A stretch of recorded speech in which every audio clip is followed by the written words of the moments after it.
Aloha, ladies and gentlemen. Welcome on board. We want to take you on a short tour of our village. When making your decisions on issues of our village, we believe it is very important to know not only is this village and Kealakekua Bay very important culturally and historically, it is a living village, just like the neighborhood you live in. The residents live normal lives. Everyone take pride in caring for their homes, the aina, and the village. The elders care and teach the young.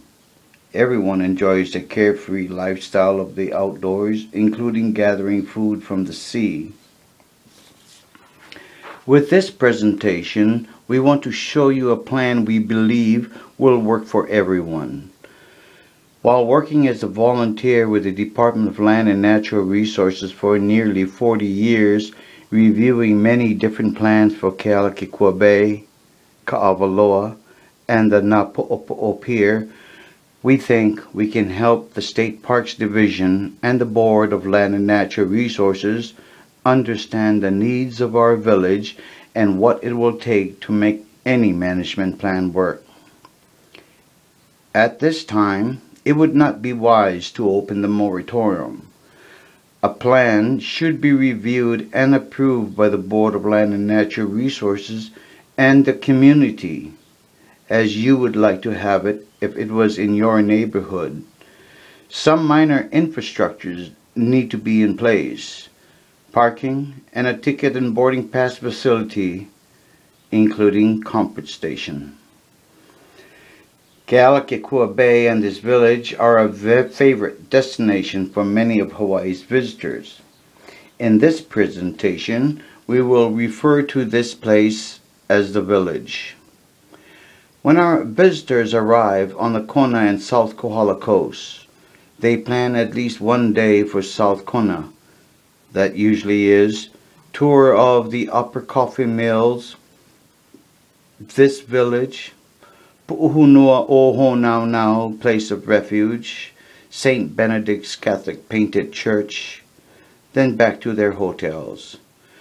We know that whenever the tourist flow passes through your village, it would be foolish of the village not to benefit economically, for it is they who will feel the negative impact produced by this industry. This, however, shall never be accomplished by any degree of desecration to our sacred and ancestral burial sites. Through this plan proposal, we would like to show you how the village believes this can be done rather simply with the community's help. With the community's help, we can build the parking and infrastructure in about 2 weeks. The archaeological inventory is complete on this lot, as well as a vegetation cleanup plan. Costs, if any, to the state would be under $5,000, an amount the community can easily raise through fundraising efforts, as the community has done many times to repair normal wear and tear of common infrastructures in the village. In addition, we have submitted a paper copy of ideas the village people with interest in some of the commercial vendors has so far agreed to as protocols of safe boating. We brought this plan to the elders of the village and they all agreed to the plan. We, however, did not bring the plan to the community as we thought best to run it first before the board. We have asked Mr. Bob Masuda to assist us in bringing this request to you because it was on his watch that most of these ideas were created. In 2005 to 2007, Mr. Masuda would facilitate the ad hoc committee's meeting, and when he was not available, he had an attorney general, who is now a judge, facilitate the meeting. Now, to try and modify the current plan reminds me of a quote by Mr. Einstein. Mahalo for your time.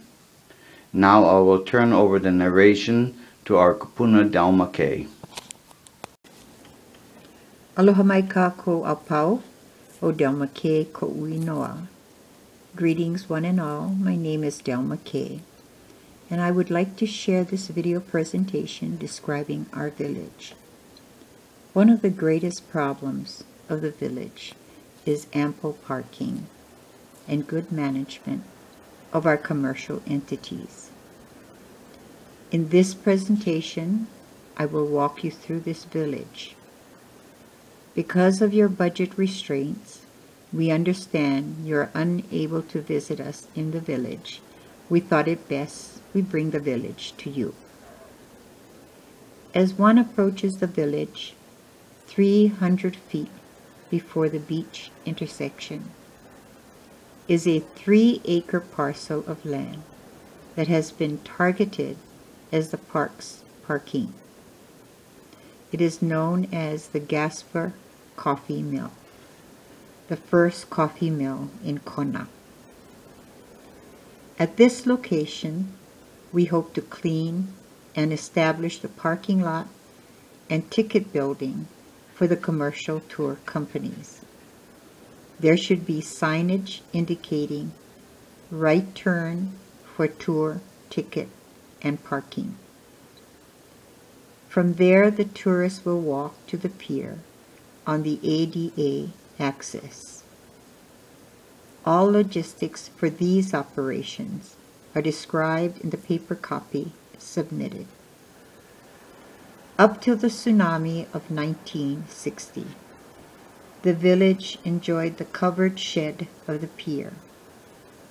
It would be an ideal spot to have as a covered community center with the parking at the mill.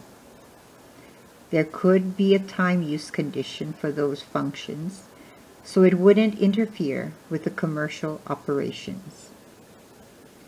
As the tour passengers walk the 300 feet on the designated walkway from the parking lot to the pier, they will pass in front of 3 homes, and each property owner has given their approval of this plan. We would like to help in raising funds to pave the parking at the pier and work with the Amy Greenwell Botanical Garden in creating a native plant garden at the pier. Parking at the pier should be used exclusively for the general public who want to enjoy the ambiance of the pier and Kealakekua Bay. All tour passengers shall park at the Gaspar Mill. We want the board to realize that if we do not have a good plan in place, we are only fixing the problem with a Band-Aid. The pier should not be open until an agreed plan has been approved. Mahalo for your time. And now back to Mr. Masuda.